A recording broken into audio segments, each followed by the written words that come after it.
Oh, Cleveland Browns fans, let's go ahead and cut right to the chase. Kevin Stefanski is never going to give Shedeur Sanders an opportunity. He's not. And I think I understand the assignment now. You look at this game, and Kevin Stefanski is almost like the captain on the ship of the Titanic. He's going down with the ship.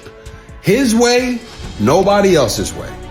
Myles Garrett just set a franchise record with 5 sacks in a game, and they lost 32-13 because Kevin Stefanski is not what's doing in the best interest of the team. For sake of conversation, it ain't like Shedeur Sanders or Bailey Zappi can do any worse. Y'all still losing. Yo, sooner or later they're gonna have to really realize, like, hold on, dog. We just gotta see what we got in the locker room. And then this is another thing. The Cleveland Browns are sitting on a time bomb. Every Sunday you can hear the ticking. It is not the game clock. It is the clock on Kevin Stefanski and the belief that once held this locker room together. The sound is loud now. It is a warning. It is a story that could end with a bang if nothing changes. This defense is dominant. That is not hype. That is fact. Myles Garrett just broke a franchise record with 5 sacks in a single game, and they still lost 32-13. When you can hunt the quarterback like that and still get blown out, there is a crack in the foundation. Something is broken deep in the system, and that system has a name: Kevin Stefanski. Like and subscribe, and if you love Shedeur, comment SS 100%. Strong quarterbacks that's making a case to be the #1 guy. So Coach Stefanski knows that, hold on, I gotta have grace with this. You understand what I'm saying? But while having grace, big dog, you're losing games. And tick, tick, tick, tick, tick, tick, tick, tick, tick, tick, tick, tick. You're on a clock. And even though that's the ticking time of a clock, it can also be the ticking time of a bomb. The calm and calculated offensive mind who once looked like the perfect hire now looks like a stubborn captain going down with his ship. The issue is not only the losses, it is the refusal to adapt, the refusal to adjust, the refusal to admit when something or someone is not working. This is not growth, this is drift. The Browns are stuck between 2 quarterbacks and 1 sinking season.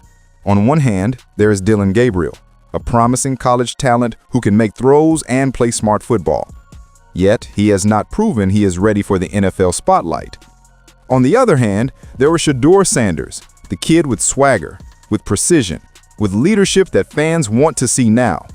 The city wants juice, it wants hope, it wants a spark. Was the backup, you said he was getting some #1 reps. Is that true with Shedeur? No. I mean, with a young quarterback with Dillon starting, you want to make sure he gets a lot of the reps. Different when you have a veteran like Joe, I would tell you, Tony. But still getting reps in a bunch of periods. But Kevin Stefanski will not give him the shot.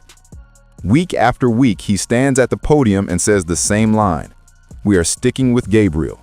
No accountability, no adjustment, no acknowledgement that the offense is stuck in mud. Fans can accept losing if you try new answers. What they cannot accept is a coach who refuses to see what they see. Here is where it gets real. Stefanski is not just choosing between 2 quarterbacks. He is choosing between pride and his job.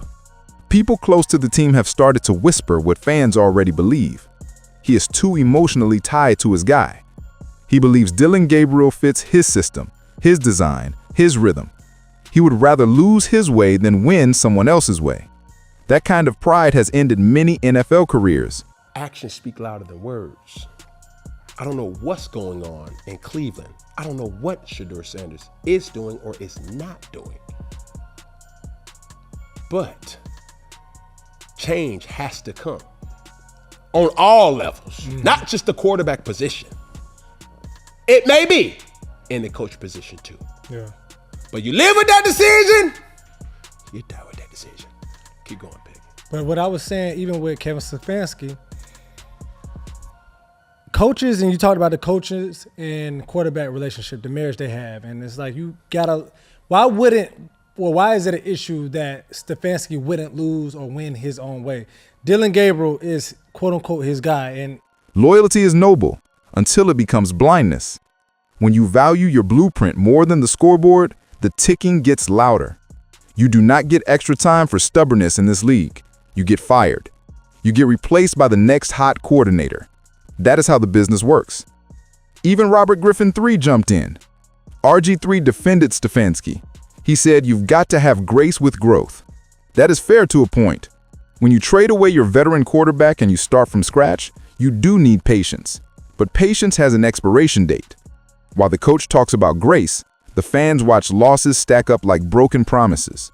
You hear the same lines after every game. We are close, we are learning, we are growing. At 2-8, that sounds less like strategy and more like denial.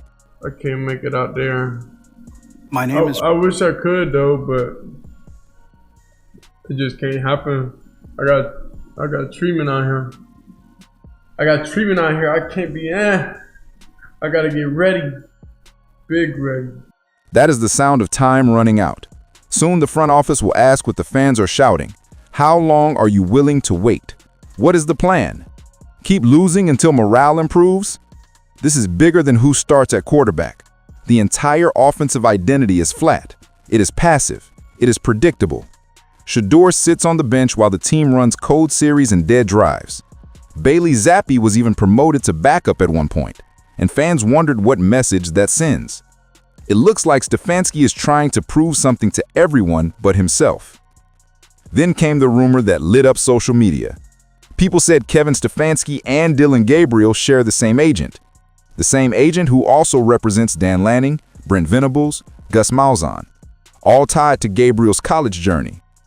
Now, be clear, that does not prove anything. But in the NFL, optics matter. Perception becomes reality. Fans start to connect dots. They ask, is this about football or politics?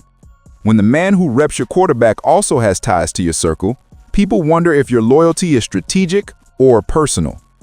When you're losing, every connection looks suspicious. Step back and look at the tape. Even if Stefanski's reasons are pure, the results speak. This is not just bad quarterback play. It's bad football. The offensive line looks lost. The receivers are not getting separation. The play calling repeats and repeats and repeats. The energy feels like a team playing not to lose, not to win. The real question is not whether Shedeur fixes everything overnight. The question is, what do you have to lose by trying?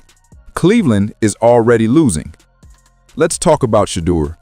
This kid did not arrive by accident.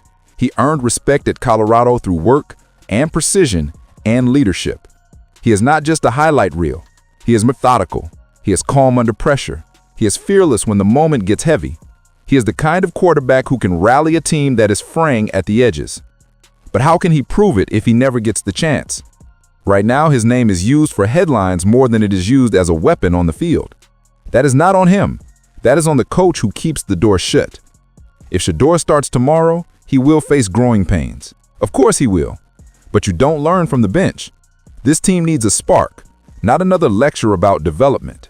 Every week that Stefanski waits, the harder it gets to defend his plan. The locker room starts to whisper. The defense starts to lose faith. The veterans start to ask why their effort is not matched by smarter choices on offense. When belief breaks, the team breaks. Myles Garrett cannot carry a franchise on his shoulders. Nick Chubb cannot rush his way out of a system problem. This roster is built to win right now, not at some distant point in theory. That is why the stubbornness is dangerous. This is not the first coach to go down with his guy. We have seen this before. Coaches who refused to bench a struggling starter until it was too late. By the time they made the switch, the season was gone. The locker room was gone. The confidence was gone. Their job was gone. That is the road Kevin Stefanski is on. If he keeps losing while he refuses to adapt, his grace with growth becomes his downfall. In the NFL, grace does not buy time. Wins buy time. The fans are done waiting. Social media is brutal. Comment sections are packed with calls for Shedeur. Talk shows question whether Stefanski even controls his offense now. The story has flicked from a young coach with promise to a stubborn leader who ignores reality. And the players see it. When a coach defends a struggling starter every week while everyone else knows the truth, it sends a message. It says accountability is not for everyone. That is how locker rooms fracture. So what happens next? Picture the path if the Browns keep losing. Picture Gabriel still struggling while Stefanski stands pat. At that point, ownership faces a choice: loyalty or results. Fans do not care about systems right now. They do not care about long-term development. They want wins. They want effort. They want change. If Stefanski does not deliver, the clock will not tick. It will explode. When that bomb goes off, it will not stop at the head coach. It will shake the front office. It will shape the next chapter of the Browns. Now picture the other side. Picture Stefanski taking the risk. Picture Shedeur Sanders stepping onto the field with the weight of a city on his back. The roar hits. The offense shows life. Even if he stumbles early, that is progress. That is action. That is change. Sometimes you need a shock to restart a dying heartbeat. Shedeur can bring energy, hope, leadership, something Cleveland has not felt in a long time. Here's the truth that hurts. The Browns cannot play scared anymore. This is not a rebuild. This is a test of leadership. Right now, Stefanski looks like a man too afraid to fail. That fear is the reason he is failing. He is holding on so tight to control that he's losing the bigger picture. The longer he waits, the louder the tick becomes. Tick, tick, tick. Each game that ends in disappointment adds seconds to the countdown. Each press conference full of old lines is another match near the fuse. This league is not just X's and O's. It is belief.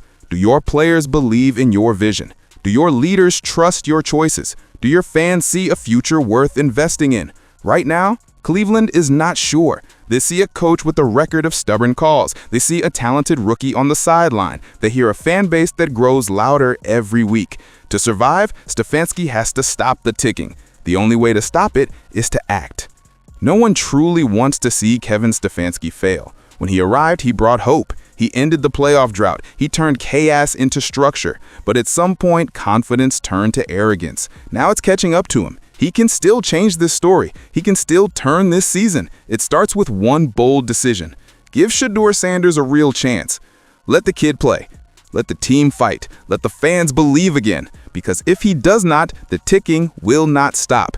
It will end in silence. And when that silence comes, it will not be the calm after victory. It will be the quiet of a coach packing his office and wondering where it went wrong. That is not a metaphor anymore. That is reality moving in. Kevin Stefanski could save the Browns, or he could be the one who sinks them. The clock is running, and everyone in Cleveland can hear it.